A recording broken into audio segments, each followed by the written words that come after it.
यहां यदि हम इंद्रिय और मन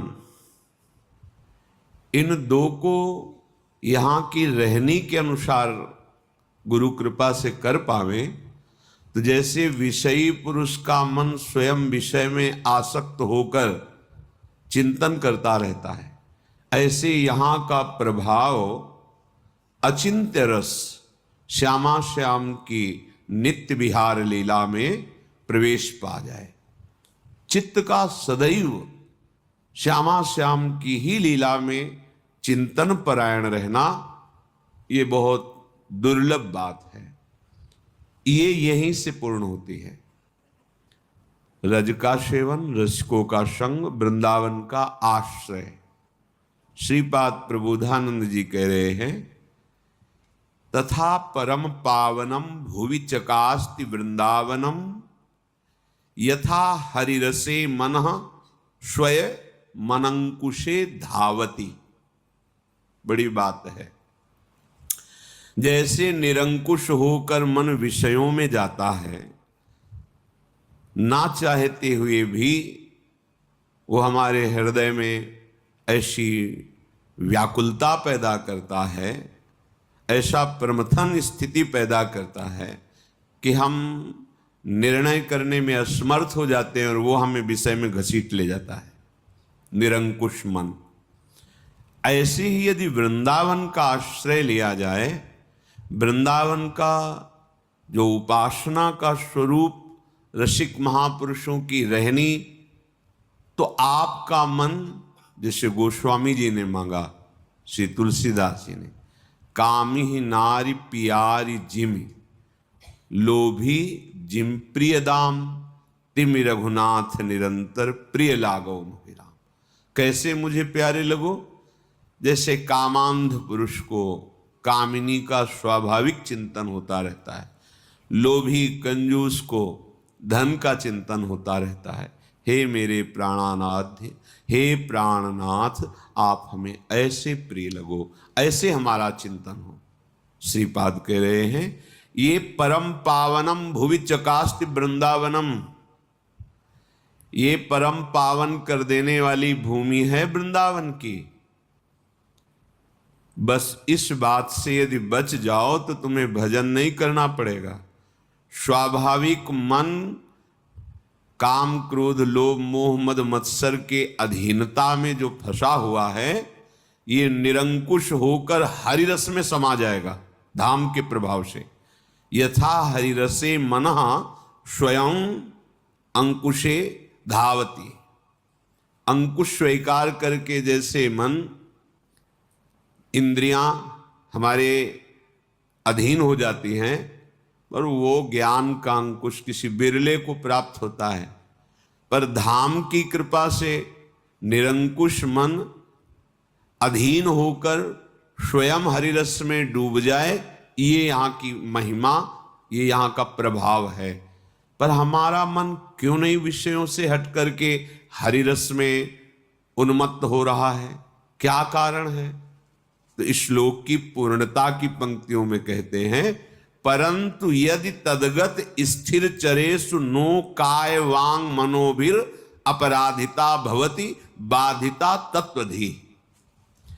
परंतु महिमा तो ऐसी है कि आप केवल आश्रय और वास कीजिए, रज और रसिकों का संग कीजिए, तो आपका मन जैसे विषयों में स्वतः जाता रहा है, ऐसे ही स्वतः यहां भजन रस में प्रवेश कर जाएगा, प्रियालाल के प्रेम रस में डूबने लगेगा। यह धाम का प्रभाव है।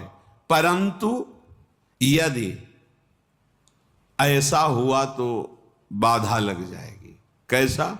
यहां के किसी भी तदगत स्थिर चरेशु, तदगत जो वृंदावन में विराजमान जड़ चैतन्य तुम्हें दिखाई दे रहे हैं, पशु पक्षी मनुष्य दिखाई दे रहे हैं, इनके प्रति यदि कोई भी आपने काय वांग मनोभिर अपराधिता भवति, तो बाधिता तत्वधि, फिर आपकी धी माने बुद्धि, फिर बुद्धि तत्व बोध नहीं प्राप्त कर पाएगी, प्रेम प्राप्त नहीं कर पाएगी। शरीर से मन से, वचन से भी यहाँ के किसी के, चाहे वो जड़ हो, चैतन्य हो, स्त्री हो, पुरुष हो, पशु पक्षी, कोई भी हो, ये सब प्रियाजू के लाडले जन हैं। भले आपकी दृष्टि में दिखाई दे रहा है कि ये तो शास्त्र सम्मत आचरण वाला नहीं है, परंतु लाडली जी ने पसंद कर लिया, उसे कृपा करके स्वीकार कर लिया।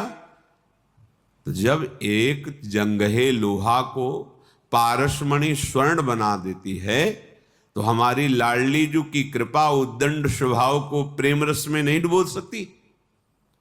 तो इन पर कृपा हो गई है, हमें इनकी चरण रज पर वंदना करनी है, इनका अपराध नहीं करना है। यदि हम ये बचा पाए तो अत्यंत दुर्लभ बात मन का हरिरस में उन्मत्त हो जाना, ये आपको प्राप्त हो जाए। जैसे कोई कोई प्रश्न करते हैं संत महात्माओं से, भगवत प्रेमियों से, कि आपका जीवन का चमत्कार क्या है? क्या चमत्कार है? भैया, त्रिगुणात्मिका माया के प्रभाव से मना खष्टान इंद्रियाणी प्रकृतिस्थानी कर सती, ये भगवान के वचन है। दैवी हेषा गुणमयी मम माया दुरत्या, जो त्रिगुणात्मिका माया दुरत्य है, उसके प्रभाव से मन और 5 ज्ञानेंद्रियाएं विषयों में ही धावित रहती, भागती रहती, उन्हीं का सोचना, उन्हीं को भोगना। चमत्कार ये होता है संत भक्त के हृदय में कि वो जो विषय में निरंकुश होकर भाग रही थी, वो हरि रसे मना स्वयं, वो स्वयं प्रभु में, ये चमत्कार हुआ। प्रकृति की तरफ जाने वाले मन इंद्रिया अब परमात्मा रस में डूब रहे, इससे बड़ा कोई चमत्कार नहीं। अब इसके देखने के लिए, समझने के लिए तो साधु संग चाहिए, पवित्र आहार चाहिए, और स्वयं में भजन करते हुए जितेंद्रीय होकर ऐसी स्थिति चाहिए। स्थिति प्रज्ञ को स्थिति प्रज्ञ ही जान सकता है, विषयी अनुमान भी नहीं लगा सकता है। ऐसे ही हमें बाहरी किसी भी व्यक्ति, वस्तु, स्थान में आशा, ममता, भरोसा, आसक्ति ना रह जाए। अगर ऐसी स्थिति प्राप्त हो गई तो इससे बड़ा कोई चमत्कार नहीं। त्रिभुवन में, सृष्टि में कोई चमत्कार इससे बड़ा नहीं। और सब चमत्कार हो सकते हैं। विषयी मन को, विषयी जीवन को निर्विषय करके भगवान में लग जाना, यह अद्भुत चमत्कार है। ये अद्भुत, जो मन हमारा विषयों में खेल रहा है, हम हटा रहे हैं तो भी नहीं हट रहा है, हरि कृपा से, गुरु कृपा से विषय शनै शनै त्यज्यताम, त्याग होने लगे, मन प्रभु में लगने लगा, चमत्कार हो गया। अनंत जन्मों से विषयों में फंसा हुआ मन कुछ मिनट प्रभु में लगने लगा, बोले अद्भुत चमत्कार हो गया। क्योंकि मम माया दुरत्या, और उससे हटकर कुछ मिनट भजन करने लगे, बड़ा चमत्कार। और कहीं ऐसी स्थिति तद विस्मरणेन परम व्याकुलते थी, अब तो रहा नहीं जाएगा, यदि विस्मरण हो जाए तो ऐसा लगेगा प्राण निकल रहे। अब ये बात बन गई। सांसारिक, पार्थिव, प्राकृतिक चमत्कार, प्राकृतिक ये अलौकिकता जो दिखाई दे रही है, कहीं कुछ विशेषता दिखाई दे रही है, वो सब माया जनित ही है। विश्वास करो। मलिन बुद्धि होने के कारण, जैसे कोई कहता है किसी संत से कि आपके जीवन में चमत्कार क्या हुआ है, आप बताएं, इसका ठोस प्रमाण दीजिए। तो भक्ति पोली थोड़ी होती है, भक्ति तो घनीभूत होती है, ज्ञान थोथा थोड़ी होता है। तो शुद्ध सच्चिदानंदमय है, तो प्रमाण कौन ले रहा है? प्रमाण ले कौन रहा है? शरीराभिमानी, बहिर्मुख, प्रपंच को देखने वाला, प्रपंच को भोगने वाला। सत्य वस्तु का प्रमाण तुम्हारे पास है ही नहीं। वो यंत्र, उनको पावन करो तो संत में क्या, असंत में तुम्हें भगवत तत्व का बोध हो जाएगा। संत तो भगवान के स्वरूप ही हैं।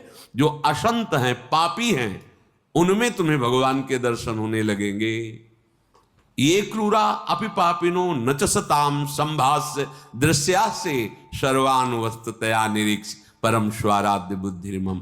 यदि बुद्धि मलिन है तो दुर्योधन को भगवान समझा रहे हैं सामने खड़े होके, 5 गांव दे दो पांडवों को। सूजी अग्रेण केशवा, सुई की नोक भर नहीं दूंगा 5 गांव की बात। बात किनसे कर रहे हैं? अखिल ब्रह्मांडों के स्वामी से। क्या उनके हृदय में भगवदानंद है? क्या उनके हृदय में तत्वबोध है? क्या प्रेम है? क्या भक्ति है? नहीं है। ना होने के कारण सामने तत्व मूर्तिमान विराजमान है, अनुभव नहीं कर पा रहे। ये कोई लौकिक वस्तु थोड़ी है। आप किसी पार्थिव भी वस्तु का आनंद जो लेंगे तो आप ठोस प्रमाण नहीं दे सकते। बर्फी खवाई आपको, कैसा लगा? मीठा। कितना मीठा? बहुत मीठा। नहीं, वैसे कितना? तो खा के देख लो।